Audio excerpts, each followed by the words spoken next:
RFF. It's me, mommy, girls. Mommy. I don't think they changed, Mr. Chairman. I feel like everything's. All right, I'm going to call this meeting to order. The House Energy, Utilities, and Telecommunications Committee. I haven't asked anybody to say a prayer, so I'm just going to lead us in a short prayer here. Father, we ask your blessings upon us and upon these proceedings. Help us to make the right decisions and help us to understand and look into these issues and do what we do for the people of Georgia and to your glory. Amen. Okay, I think we're going to go ahead and start off. Chairman Dickey, you want us to go ahead and do your bill? Yeah. Okay. Okay. I'll do it right here. Yeah, you can go there. Am I on? Thank you. Thank you, Mr. Chairman. Members of the committee, presenting HB 249 and working off a sub LC 550500S. If this bill looks familiar, it is. It is built upon Trey Kelly's HB 300 Solar Technology Trust Fund that this committee passed last year. Senate passed and governor signed. It is law. And great bill to make sure that we had some assurance at the end of life of these solar facilities that we're putting all across Georgia and more to come. That they, at the end of their useful life, they could be decommissioned and that land turned back to a useful use.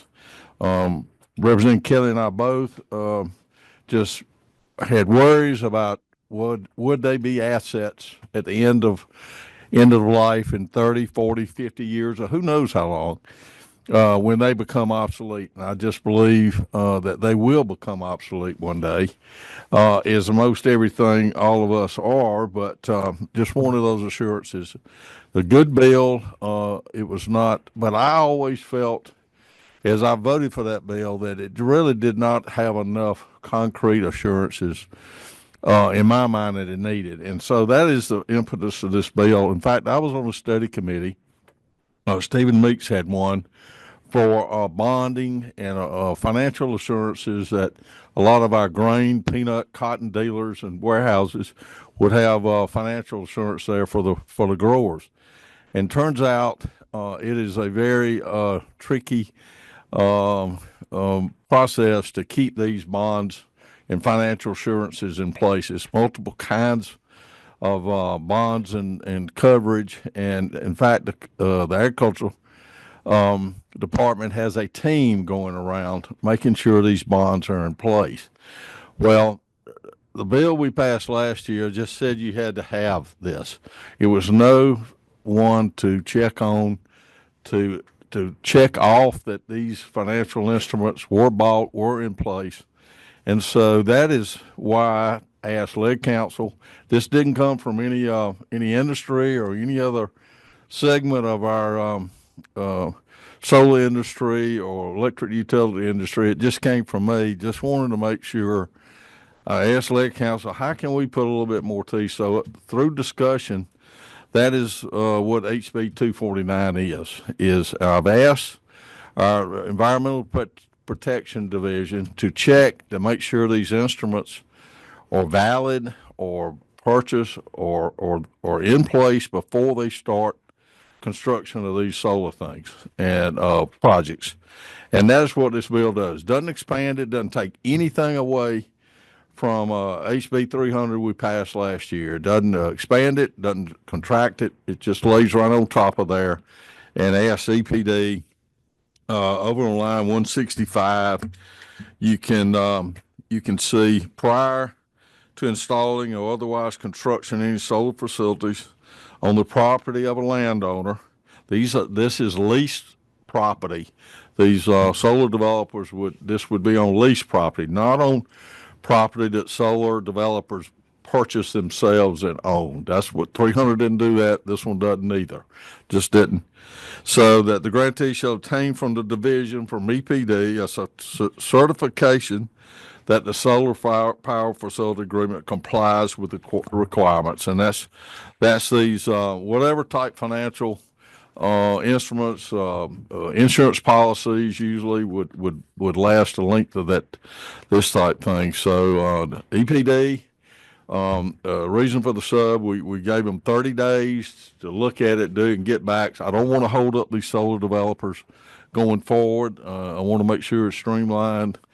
And so, just want to make sure, and that's all this bill does, is just give the people of Georgia a little bit more assurance that there will be assets at the end of the life of these solar facilities to get the post out, to get HB 300, and this bill spells all that out.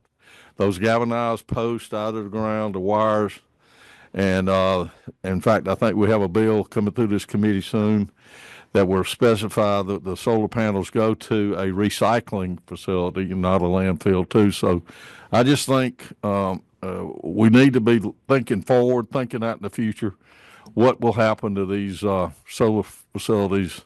I don't want the people of Georgia or the landowner to be stuck with the cost of cleaning this up. I've seen it too much, and in landfills, you see the cost. EPD has to, but the money's there for those because you got local governments putting lined landfills instead of packed landfills. We have mining companies that have the wherewithal to return strip mines back to their state.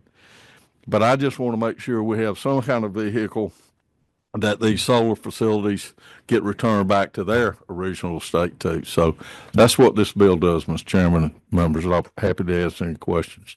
Well, thank you, Chairman Dickey. I know you have a love of the land, and we've talked about this issue over the last 2 or 3 years Right. about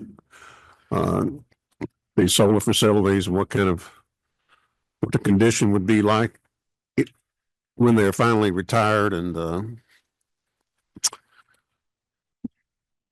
leave a big mess there. And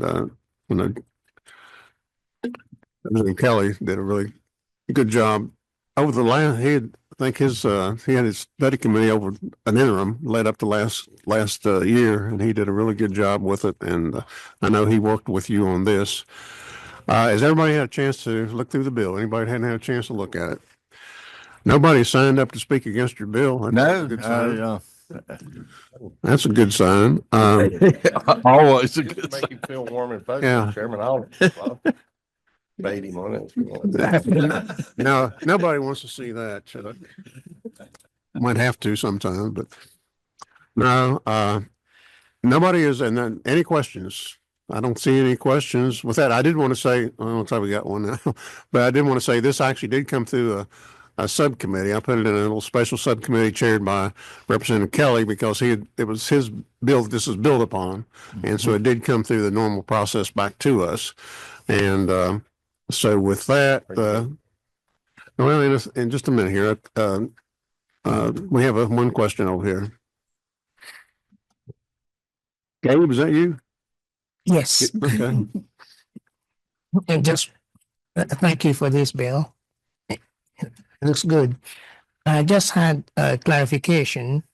Did you say that this applies only to leased lands or to all? This bill in HB 300 only applied to leased land. Why not all?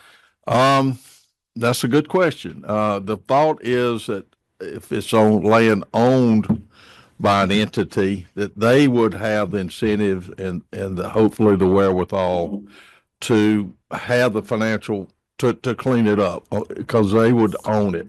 I don't want, and that is I guess that's the thought. It could be expanded. I would support a bill that would do something, but trying not to put too much cost on the landowner.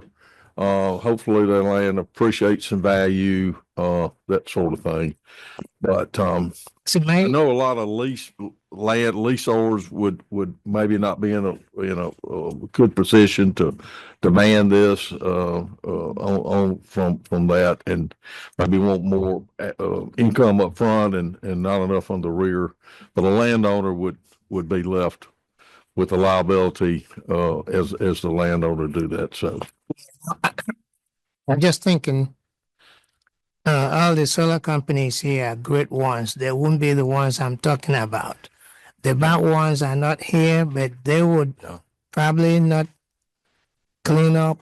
I mean, after I'm very their land. optimistic, representative, that these companies are going to do what they're going to say. They all said they're going to clean up. Oh, yeah. Well, they really do, and the solar power industry is profitable right now, very profitable, and there's plenty of assets there to do that.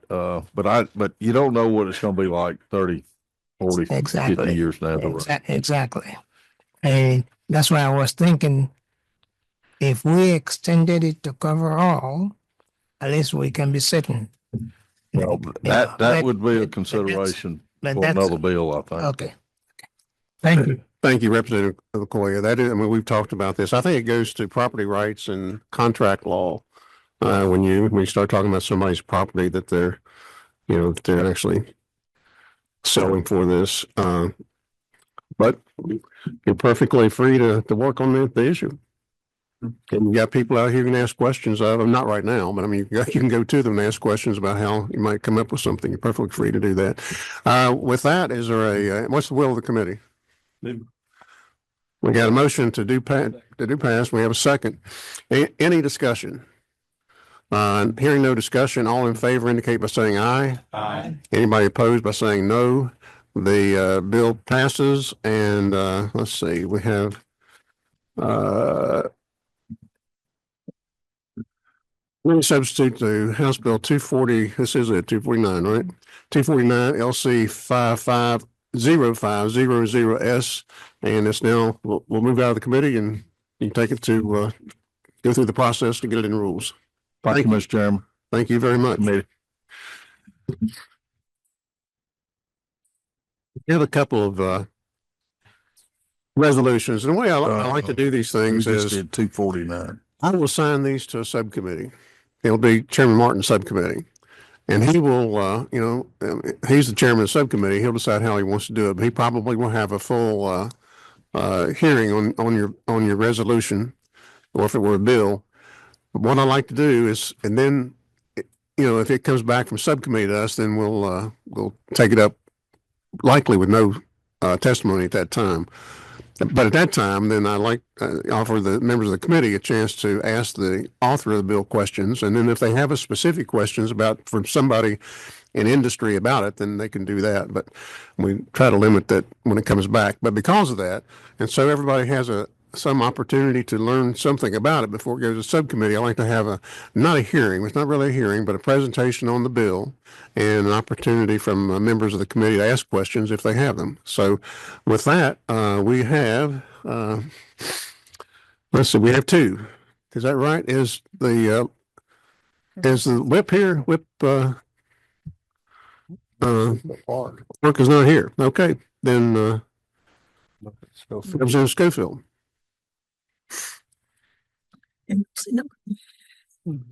Sir, this lady here, she talk about your bill. That's on the screen. No. Who is it? Even for web, if you don't know. Not that I know of. Just kind of hold on. I don't see Whip Park in here, but if he comes, but we'll give you an opportunity since you've been waiting there to address us. Yes, ma'am. Thank you, Mr. Chair, members of the committee. Today, I present to you House Resolution 67 LC 1122647. And really, HR 67 is a forward-thinking initiative that supports Georgia's transition to clean energy. It fosters economic growth, job creation, and environmental sustainability. By investing in renewable energy, as we know, Georgia will attract new businesses, stimulate innovation, and create a diverse workforce now, netting growth across the state, especially in rural Georgia.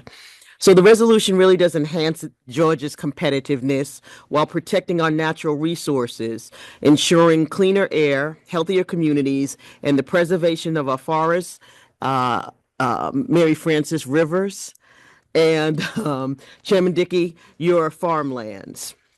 It also emphasizes the importance of education by promoting workforce development programs and prepares students and workers for emerging green jobs.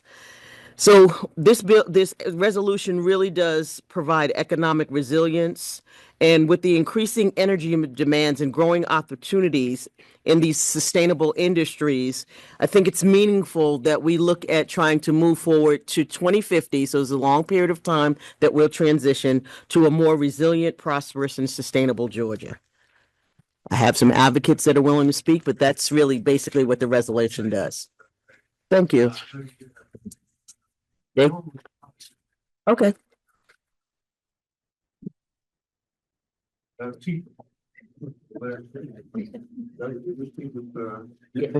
Yep.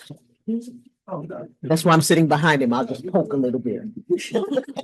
Thank you, Mr. Chairman and members of the committee. My name is Doug Teeper. I work with Georgia Conservation Voters, and we are here in support of Representative Schofield's bill. And the one other thing I'd like to say about it is Georgia is one of only 11 states with no renewable energy goals or plans to reduce carbon pollution. In addition, 22 states have set the goal of achieving 100% carbon-free power generation, and Georgia is not one of them. And I think for a state that likes to declare that it's number one place to do business, I think it's time that we do that. So I want to thank Representative Schofield for introducing this resolution.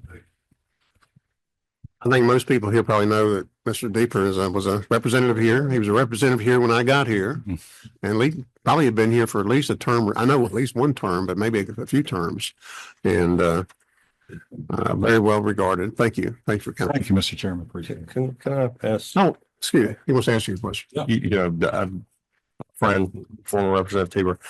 I would just simply add to that. Many of the states that have set those goals are now backing off of them. And in Georgia, isn't it true that we've done quite a bit of solar relative to the amount we had and what we have? That we've actually added a larger percentage that is online and working than, say, California that has goals.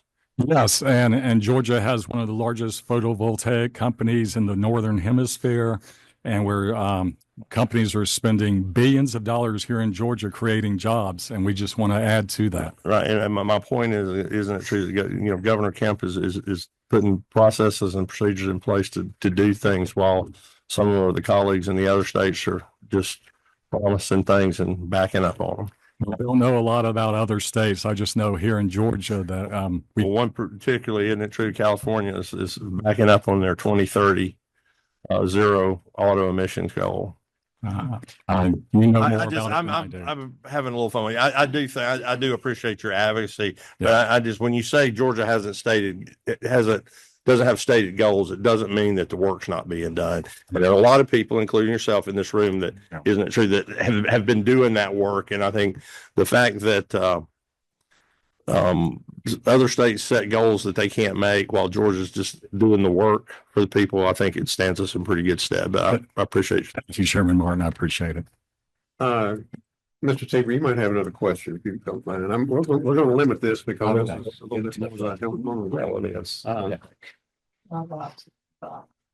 It's you talk about it or you do it. Oh, Councilman talks about it a lot. Representative Lewis Ward, did you have a question?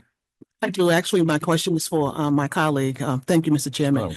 Can you tell us why some of the states are backing up off the goals that they have set? Well, I mean, if that is to me, not the chairman. Yeah, you can ask it normally within the, when you come back, you need to say, put it in the form of a, is it not true type question. Because I don't know why. I mean, I suspect, I would just assume that they are reaching the point that they've set goals that they cannot meet. So they're they're saying they can't do that anymore. My point was not to put them down for trying. My point was just that Georgia, while we may not have a set goal, we are doing the work.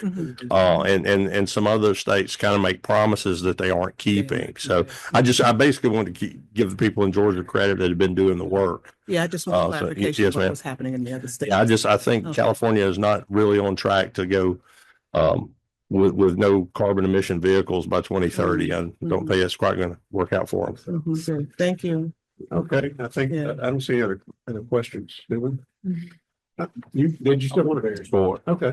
I'd like to follow up on Chairman Martin's thing too. I really appreciate how our Public Service Commission has approached it, and I think that's what Chairman Martin's saying, not with specific tie-down goals, but with a progression of making economic and sense and consumer to our industry. Mr. Chairman, I remember some number of years ago, it must have been maybe 8 years ago, that you had some folks from Europe, from Germany, come talk about their goals of clean energy, and it has not worked out well for them over there. Costs are tremendously high. Their electricity costs have doubled, tripled in that area, and they're having to back up. I think they completely did away with nuclear and gas and coal, and now they're really in an energy crunch. So I appreciate I think we all want clean energy. We all want clean environment, and working toward that. And I certainly, all of us want that, but I think we got to do it a methodical, economic led way to do that. So thank you for the bill. Thank you for the question. I don't see any further questions right now. Amy Shara. Sorry? We're still on this one right now. I mean, he's an esteemed leader, but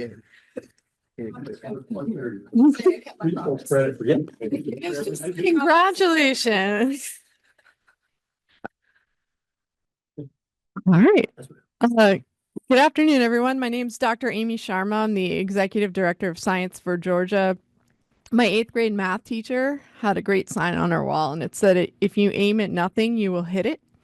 And as a state, we need a good, ambitious goal to strive for. Kennedy asked us to get to the moon in 10 years, and we did that with computers less powerful than our cell phones.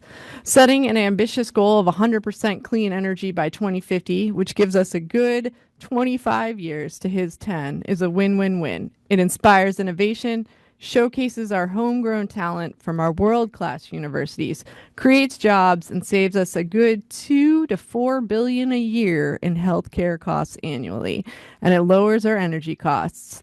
We've declared we're open for business, and that is super awesome. That's brought a lot of investment into our state.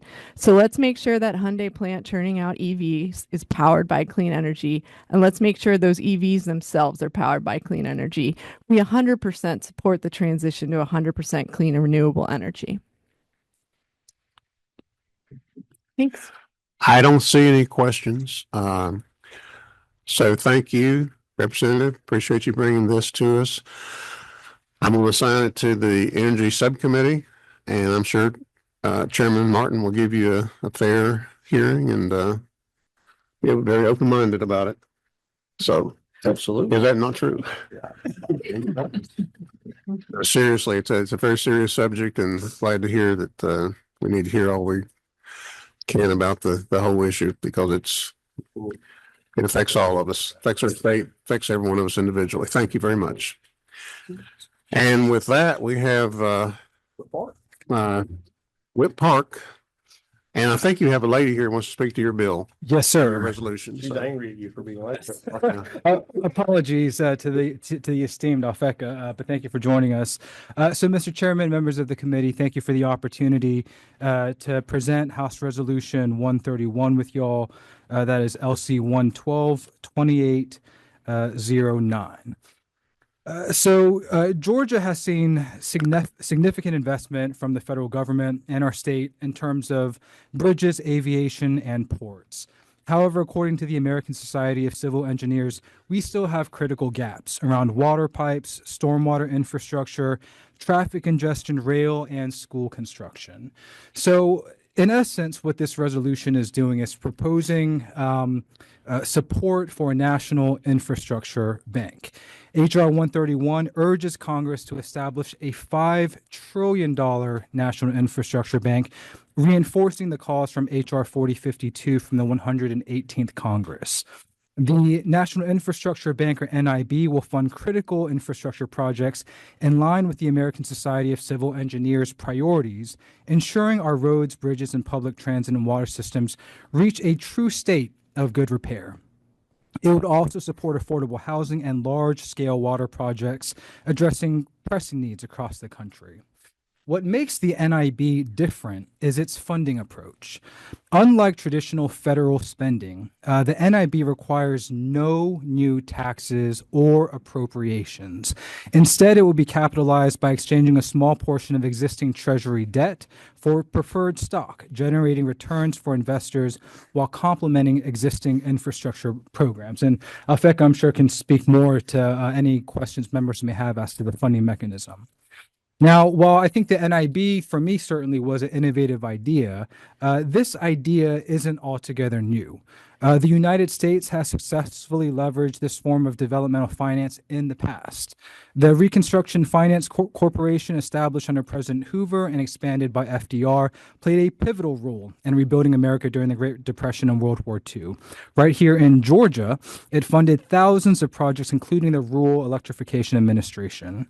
So the National Infrastructure Bank follows in this tradition, offering a powerful tool to rebuild our country, create jobs, and invest in a stronger future for all Americans. The Bipartisan Infrastructure Law of 2021 allocated $550 billion to rebuild America. But again, that was only a fraction of what is needed to modernize our infrastructure here in Georgia and across the country. With that law, that bipartisan infrastructure law set to expire next year in 2026, and given the current fiscal climate in Washington, making another major funding package unlikely, we need innovative solutions to help bridge that gap to ensure our country does not continue to fall behind, especially with respect to our infrastructure across the board. So if enacted, this initiative would secure about $158 billion over a decade, specifically for the state of Georgia. That's an estimated 788,000 high-wage jobs, revitalized roads and bridges, expanded public transit, and critical investments in both urban centers as well as in rural communities. So again, I think it's an interesting idea and certainly one that, warrants, exploration, given the pressing needs across the board throughout our state when it comes to infrastructure of all sorts. So with that, I'd be happy to turn it over to our special guest, Alfecca, for a few remarks. Thank you very much. Representative. Can you hear me? Yes, can hear you just fine. You are, and if you represent any organization or anything, who that is. Yes. My name is Alfecca Mutardi. I am a macroeconomist. I worked for 25 years at the International Monetary Fund. Now I am the lead economist on this National Infrastructure Bank proposal and the bill, and I'm with the Coalition for a National Infrastructure Bank, a grassroots consortium from across the United States that is trying to get this bill supported and passed by Congress. So with your permission, I'd like to just quickly go over some of the features of this bill and how specifically it can help Georgia. The bill that we had in Congress, HR 4052, would as Rep. Park says, would develop a $5 trillion public bank to finance infrastructure projects that budgets have not been able to finance. That is the federal budget, state and local, or municipal bonds. So this would pick up all of the slack that is measured by the American Society of Civil Engineers, things we need to finance and fix and aren't getting financing right now. We're going to reintroduce this bill. We're actively seeking Republican support to make it bipartisan. When we had bills, when we had banks like this in our nation's past, we had 4 big ones, by the way. They were supported by 6 American presidents, completely bipartisan across the aisle. So this is not a Republican or Democratic idea. This is really an idea to rebuild our economy and boost our nation's infrastructure, make us more competitive around the world. The way the bank works is it operates just like any lending bank. It is capitalized using treasuries held by the private sector. Those investors will get a little bit extra boost on their dividends that comes out of interest earnings, with plenty of money left over to meet the bank's other operational needs, so that this bank is self-sustaining, requires no infusions from the federal budget to operate over time. Then it gives out a loan exactly the same as any commercial bank. And borrowers would be any public entity that has a bit of public infrastructure. A county, a city for a road, a bridge, a school can come in directly to the NIB and ask for a loan. We cover $5 trillion in project loans in 20 hard infrastructure categories, and that is enough money around the nation to repair all of our transportation needs, water systems, upgrade our electric power grid, and we also added high-speed rail, broadband everywhere, affordable housing, and some large-scale water projects in areas where we grow our nation's food so that the food prices won't spike. So out of all that, what's in it for the state of Georgia? As Rep. Parks mentioned, the state could qualify for up to $158 billion over 10 years to cover all of your backlog of infrastructure projects.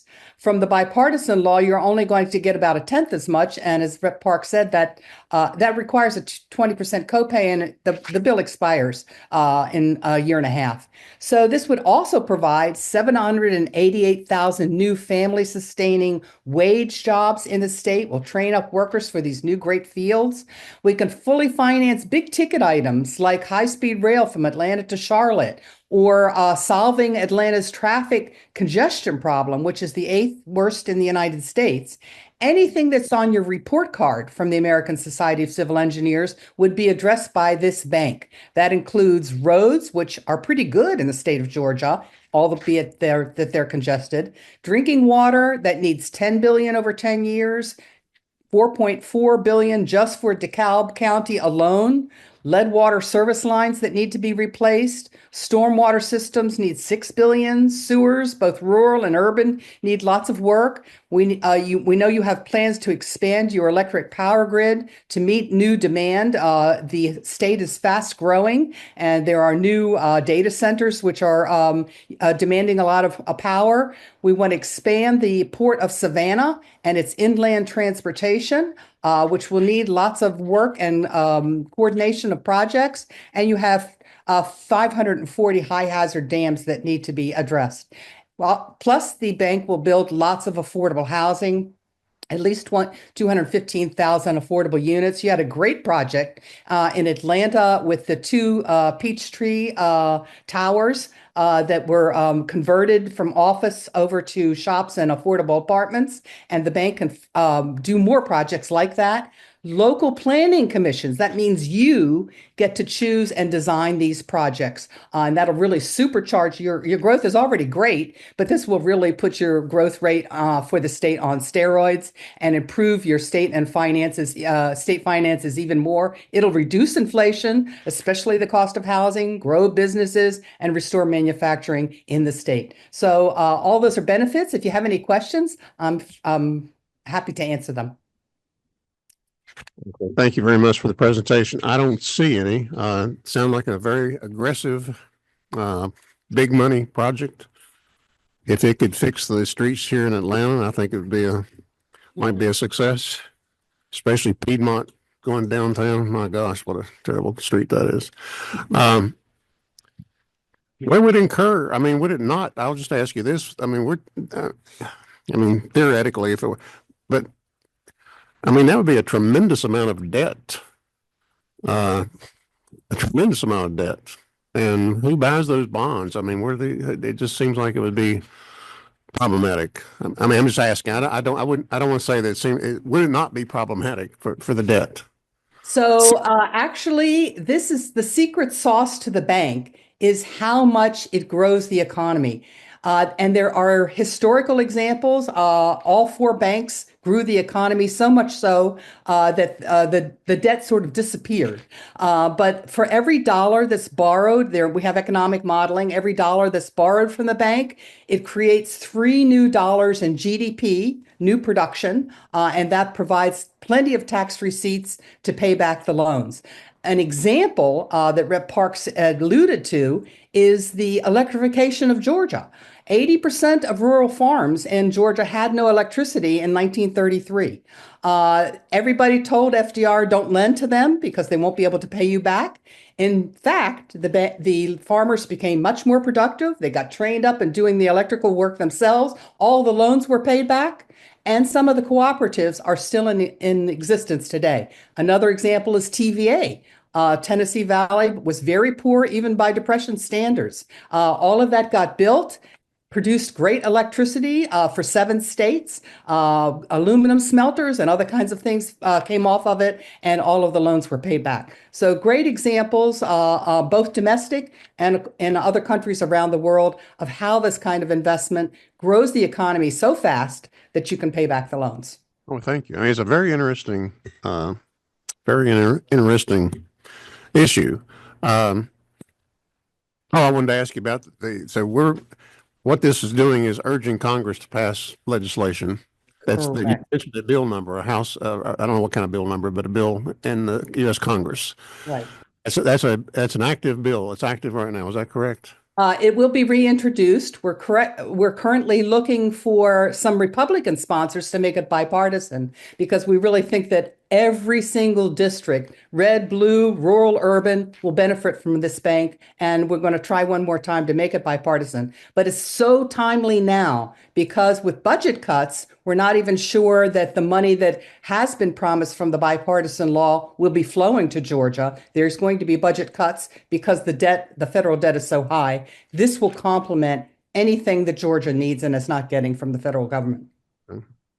So if they can show that the amount of growth that would come out of it, I mean, that's what has to happen when you have debt. You got to be able to have enough growth to cover the debt and the debt service. So that's an interesting prospect. Yes, sir.